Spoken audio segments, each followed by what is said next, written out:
Hello, welcome you all to law सीखो। तो इस वीक हम बात करने वाले हैं West Bengal SSC recruitment scandal के बारे में और उसके साथ साथ वक्फ बिल जो कि पास हो गया है। अब ये अमेंडमेंट एक्ट बन चुका है और इसको लेकर बहुत सारे चैलेंजेस किए गए हैं सुप्रीम कोर्ट ऑफ इंडिया में। तो उसको लेकर भी हम बात आज करने वाले हैं। तो सबसे पहले बात करते हैं वेस्ट बंगाल की। वेस्ट बंगाल में रिसेंटली सुप्रीम कोर्ट ने वेस्ट बंगाल के एसएससी स्कैम को लेकर स्कैंडल को लेकर एक डिसीजन दिया है।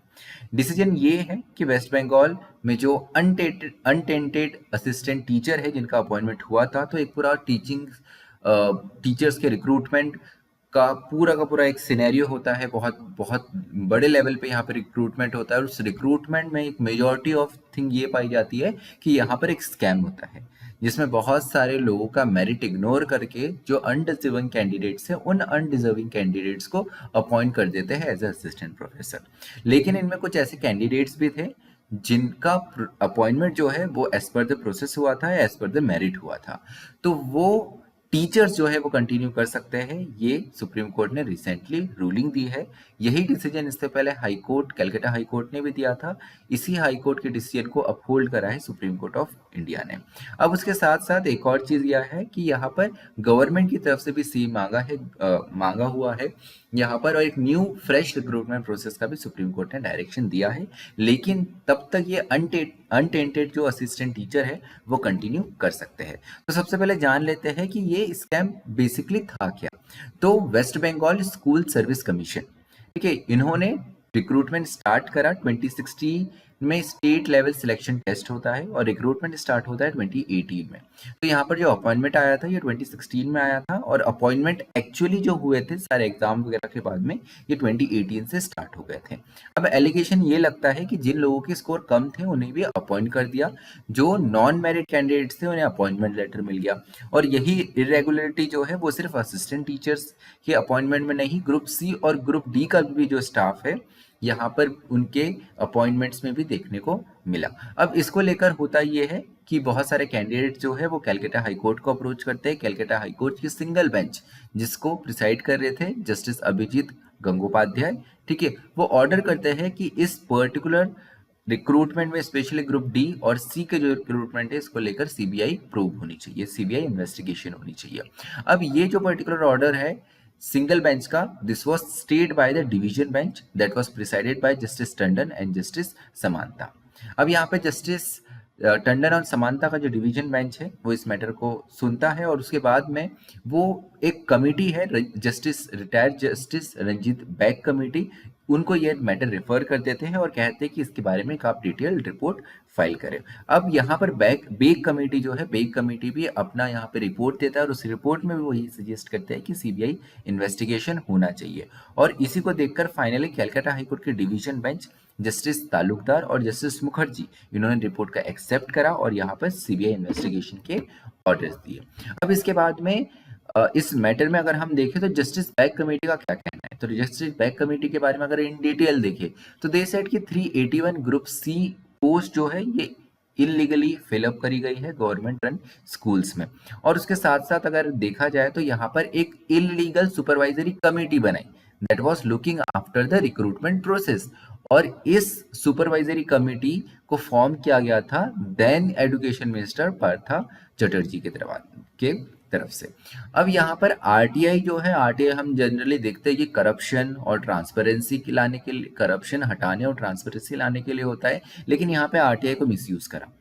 ऐसे कैंडिडेट जिनका अपॉइंटमेंट कर रहा था उनके नेम से यहाँ पर आरटीआई फाइल होता है, उनकी ओएमआर शीट्स निकाली जाती है, ओएमआर शीट्स में कम मार्क्स को कट करके ज़्यादा मार्क्स किए जाते हैं और उसके बाद में इन ओएमआर शीट्स को डिस्ट्रॉय किया जाता है।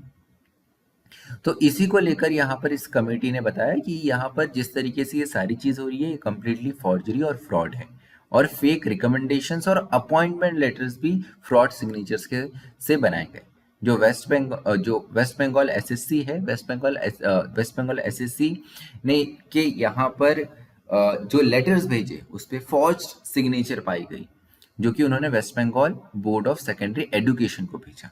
तो यहाँ पे फॉर्जरी और फ्रॉड का भी एक बहुत बड़े लेवल पे इंसिडेंट हुआ है, ठीक है। अपॉइंटमेंट लेटर इटसेल्फ दे वर फेक। और उसके साथ साथ अब कमेटी का रिकमेंडेशन ये है कि जो एसएससी ऑफिसर्स है, 4 एसएससी ऑफिसर्स, उनके अगेंस्ट क्रिमिनल एक्शन होना चाहिए। साथ साथ जो West Bengal board of secondary education है उसके प्रेसिडेंट के अगेंस्ट भी यहाँ पर क्रिमिनल एक्शन होना चाहिए, ये रिकमेंडेशन था कमेटी का। और साथ ही साथ डिसिप्लिनरी एक्शन जो है वो भी 6 अदर फॉर्मर एसएससी ऑफिशियल जो है उनके अगेंस्ट होना चाहिए। अब यहाँ पे जब से सीबीआई प्रोब स्टार्ट हुई है, सीबीआई इन्वेस्टिगेशन हुआ है, ये क्या डेवलपमेंट हुआ है? तो बहुत बड़े बड़े नाम जैसे फॉर्मर एजुकेशन मिनिस्टर, उसके अलावा बड़े बड़े टीएमसी लीडर जिसमें मानिक भट्टाचार्य है, जिसमें कुंतल घोष है, उसके अलावा CEO of Philips and bonds private limited जो कि इस सारी रिक्रूटमेंट एजेंसी में जो कि एक स्पेशल पार्टनर थे, जो कि यहाँ पर रिक्रूटमेंट प्रोसेस में हेल्प कर रहे थे। और उसके अलावा जो फॉर्मर एसएससी ऑफिशियल है जिसमें शांति प्रसाद सिन्हा, सुबीरेश भट्टाचार्य, इन लोगों का भी अरेस्ट हुआ है। अब यहाँ पे फाइंडिंग क्या आई है सीबीआई इन्वेस्टिगेशन में? सीबीआई रिपोर्ट जो कि सितंबर 2022 में आई थी, दे एक्सपोज्ड कि यहाँ पर एक ऑर्गेनाइज करप्शन हुआ है जो कि SLST जो कि टेस्ट था 2016 में हुआ था उसमें। उसके साथ साथ यहाँ पर इनके चलते हुए 5000 अपॉइंटमेंट जो है वो दिसंबर 2022 से मार्च 2023 के बीच में यहाँ पर 5000 अपॉइंटमेंट जो है वो कैंसिल हुए हैं।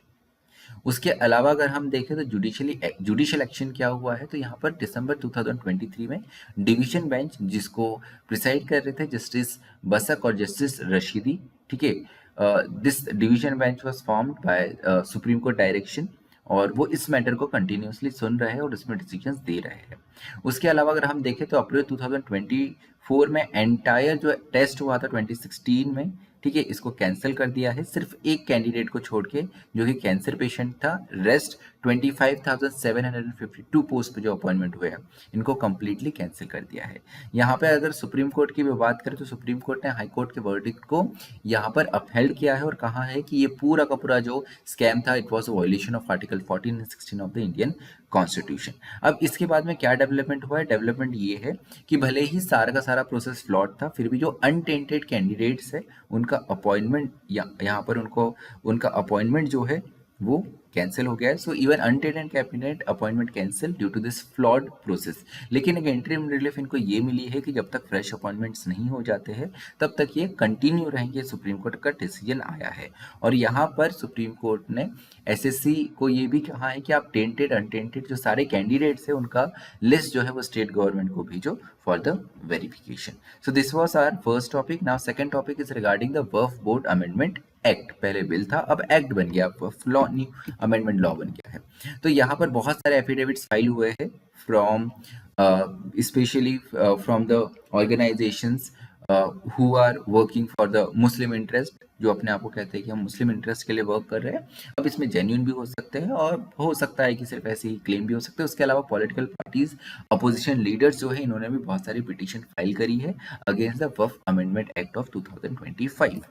अब यहाँ पर ये जो पर्टिकुलर मैटर गया है ये गया है बिफोर द बेंच, जिसको हेड कर रहे हैं chief justice of India Sanjeev Khanna. उसके अलावा इसमें जस्टिस पीवी संजय कुमार और केवी विश्वनाथन भी है। अब यहाँ पर एक दो नहीं, ऑलमोस्ट 65 पिटीशन जो है that was filed for challenging this particular law. अब इसमें आप AIMIM के जो प्रेसिडेंट है असुद्दीन ओवैसी, उनकी पिटीशन देख सकते हैं, टीएमसी के लीडर महुआ मोहित्रा, मनोज झा। उसके अलावा अगर हम देखें तो पॉलिटिकल पार्टी जो है जैसे वाईएसआर कांग्रेस, सीपीआई, ठीक है, इन पार्टीज के लीडर्स की तरफ से भी पिटीशंस फाइल हुई है।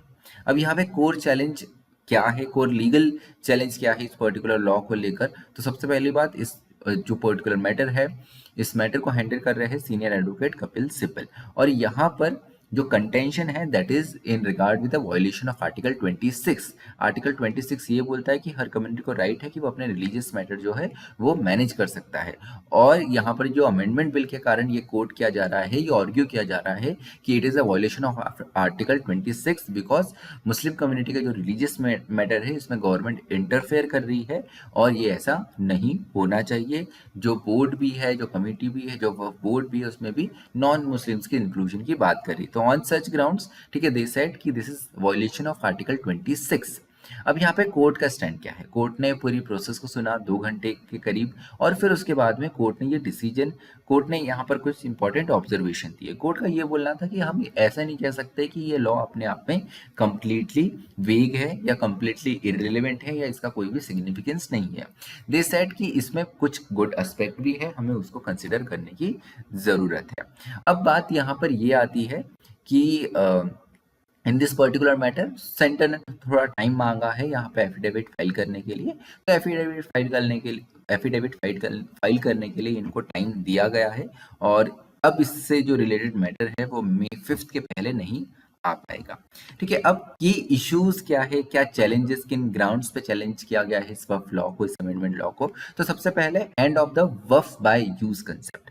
तो क्या होता था कि अगर कोई लैंड को वफ पर्पस के लिए यूज किया जा रहा है, जो basically for the charity purpose या ग्रेवयार्ड जैसे यूज हो रहा है, या फॉर एग्जांपल कोई रिलीजियस एक्टिविटी चल रही है, तो यहाँ पर अगर कुछ लैंड को कोई यूज कर रहा है तो that is called waqf by use. ठीक है, इसको रजिस्टर्ड होने की जरूरत नहीं थी, लेकिन न्यू लॉ में स्पेसिफिकली बोला है वही लैंड वफ लैंड हो सकती है जो कि रजिस्टर्ड हो। अब यहाँ पर एक इशू ये आता है जिसमें चीफ जस्टिस ऑफ इंडिया ने भी एक क्वेश्चन करा कि ठीक है आप रजिस्ट्रेशन बोल रहे हो, लेकिन ऐसी प्रॉपर्टी जिसको 300-400 साल से यूज किया जा रहा है, अब उसको रजिस्टर करना, उससे रिलेटेड अगर हम देखें कोई पर्टिकुलर रिकॉर्ड होना, ये अपने आप में काफी ज्यादा डिफिकल्ट है। So how you will determine कि इतने सालों से जो लैंड चल रही है और अब सिर्फ कोई प्रूफ ना होने के कारण आप क्या उसको वफ के डोमेन से निकाल दोगे, जो कि एक जेन्यून यूज हो रहा है। ठीक है, so it is very difficult to recognise the historical waqf by use properties, क्योंकि अगर आप ये कंपल्शन कर रहे हो कि सारी प्रॉपर्टीज रजिस्टर्ड होनी चाहिए, तो उसके लिए ऑब्वियसली आपको कोई ना कोई एविडेंस तो देना ही पड़ेगा। उसके अलावा power of the district collector, तो ये एक इंटरेस्टिंग है, हमने प्रीवियसली ऑल्सो भी डिस्कस्ड अबाउट दिस थिंग कि कलेक्टर के पास में ये पावर होगा, अगर कलेक्टर को लगता है कि वफ लैंड नहीं है, गवर्नमेंट लैंड है, तो that will be tagged as the government land unless and until यहाँ पर कोर्ट अपना कोई डिसीजन ना दे दे। कोर्ट जब तक अपनी रूलिंग नहीं देगा, उस लैंड को कलेक्टर ने डिक्लेयर कर दिया गवर्नमेंट लैंड, तो गवर्नमेंट लैंड जैसी ही ट्रीट होगी।